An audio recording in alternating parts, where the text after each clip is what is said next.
Hey guys, Telepass is back with some latest updates of your very own favorite show Kabul Hai. Get ready for some drama and some new twists and turns in the upcoming episodes of the show. Telepass brings to you an exclusive interview of Zoya aka Surbi. Listen on. Zoya seems to be worried. Is it because she's got to know that Tanveer is back? बिल्कुल, तनवीर की इतनी दहशत है कि जोया फारूकी तो क्या, कबूला देखने वाला हर शख्स खौफज़दा हो जाएगा बिकॉज जो कुछ उन्होंने किया है अब तक कबूल है में, that is very scary and अभी तो मुझे यही इसी बात का डर है कि व्हाट नेक्स्ट। वो आ गई हैं, इससे ज़्यादा तो वो कुछ नहीं कर सकती, वो मुझे मार ही डालें और मारने की भी कोशिश, she has tried it so many times.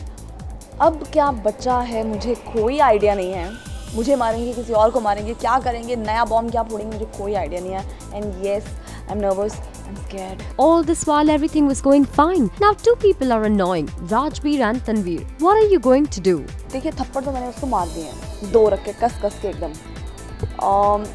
और उसके अलावा ये जो सीन है, ये करते हुए हमें इसलिए ज़्यादा अच्छा लगा क्योंकि इस सीन के पीछे देयर वाज अ मैसेज। मैं तो पर्सनली सबको ये बताना चाहती हूँ कि please, it's a very wrong और वेरी बेसलेस थिंग कि आप कपड़ों से किसी लड़की को जज करें। हम तो कभी नहीं जज करते कि किसी लड़के ने कुर्ता पजामा पहना हुआ है वो अच्छा है, किसी ने जीन्स पहनी हुई है तो अच्छा नहीं है। No, a person is a person. आप कपड़ों को देख के और उसके एटीट्यूड को देख के, अब किसी लड़की को कंफर्टेबल लगता है रात को बाहर जाना अपने काम से तो वो जा रही है, राइट। और मतलब जीन्स पहनना उसको अच्छा लग रहा है तो वो पहन रही है। प्लीज़, एक्चुअली अगर कोई लड़की आपके साथ हंस के या पोलाइटली बात कर रही है, दैट डजंट मीन कि वो लड़की पता नहीं कैसे अजीब तरह की, उसको कोई कैरेक्टर नहीं है। ये इस स्टूपिड सी मेंटालिटी को और इस रॉन्ग मेंटालिटी को चेंज करने की बहुत ज़्यादा ज़रूरत है। तो इस सीन के ज़रिए हमने यही मैसेज कन्वे करने की कोशिश की है एंड आई होप कि एटलीस्ट जो लोग कबूल है देखते हैं वो तो इस बात को एक्सेप्ट करेंगे कि ऐसा नहीं होना चाहिए।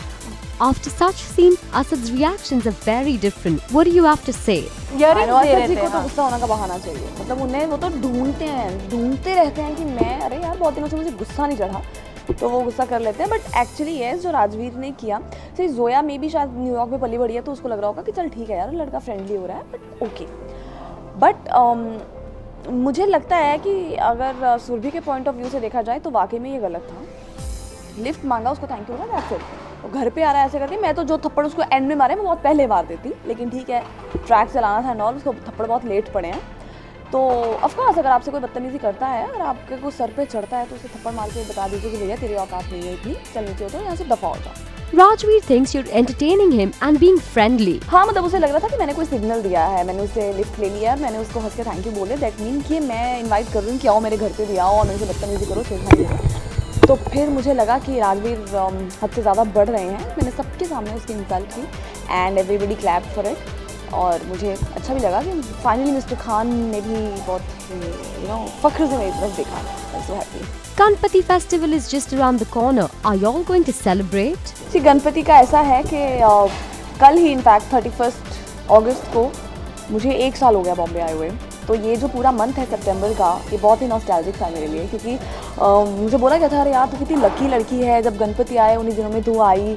और मैं तब कबूल है हमारा शुरू नहीं हुआ था, मुझे कोई नहीं पहचानता था। और पंजाब में ये गणपति जो है हम नहीं सेलिब्रेट करते हैं पंजाब में, ये हमने सिर्फ टीवी में देखा था। रियलिटी में इतने बड़े बड़े गणपति देख के और सेलिब्रेशन देख के मैं तो पागल हो गई थी। और मैं और मेरी कुछ फ्रेंड्स हम फ़ायदा उठा रहे थे कि जब तक हमें लोग नहीं पहचानते तब तक हम क्या, मतलब हमने पिछले गणपति के दौरान क्या किया था कि लोग जब विसर्जन के लिए जाते तो टोलियाँ बना के और डेक वेक और धूम धड़ाका गाने वाने, हम वैसे ही सेफली किसी टोली में हम 3-4 लड़कियाँ नहीं घुस जाती थी और वहाँ पे बड़ा अच्छा सा प्रोटेक्शन थी। वो जिस भी बिल्डिंग के गणपति होते होंगे ना, तो लड़कों ने ऐसे सर्कल बनाया होता था, ऐसे हैंड्स के साथ ही एक चेन बनाई होती थी और बीच में लड़कियाँ डांस करती थी।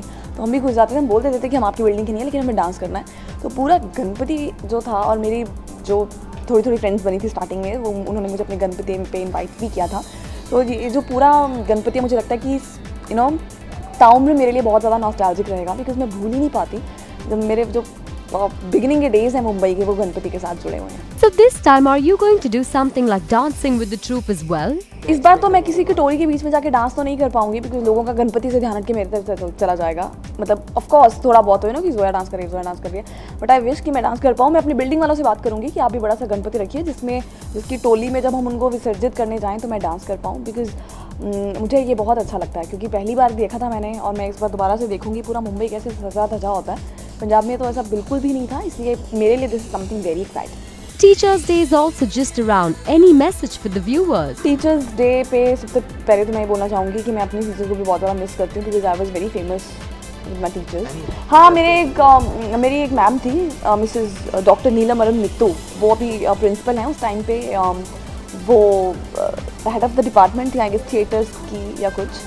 तो मुझे बोलती थी कि सुरभि तू इतनी शरारती है, और मतलब कभी कभी तो मन होता है कि अपनी मर्जी करती रहती है एंड ऑल दैट वो, बट ना ठीक है, तू जैसी है वैसी ही रहना और चेंज मत होना, कोई बात नहीं, मेरे जैसे लोग इंशाल्लाह तुम्हें मिलते रहेंगे फ्यूचर में भी तुझे संभालने वाले and all that.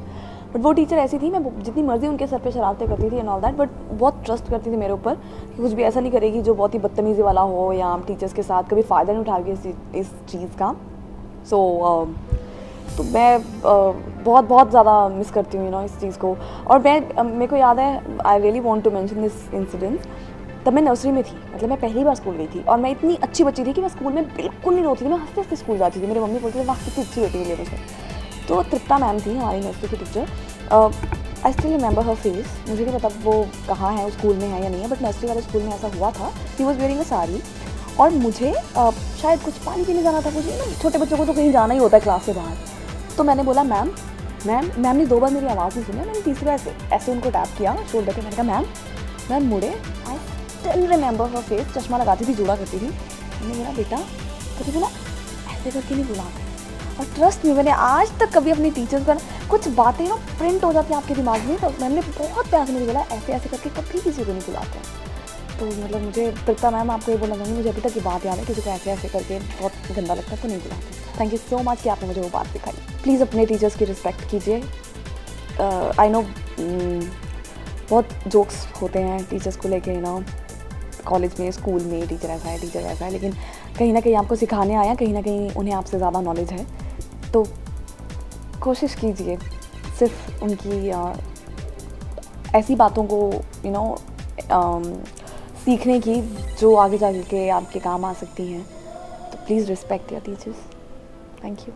Well, if you like her interview, then hit the like button and leave your comments. Don't forget to subscribe to Telebuzz for more daily television updates.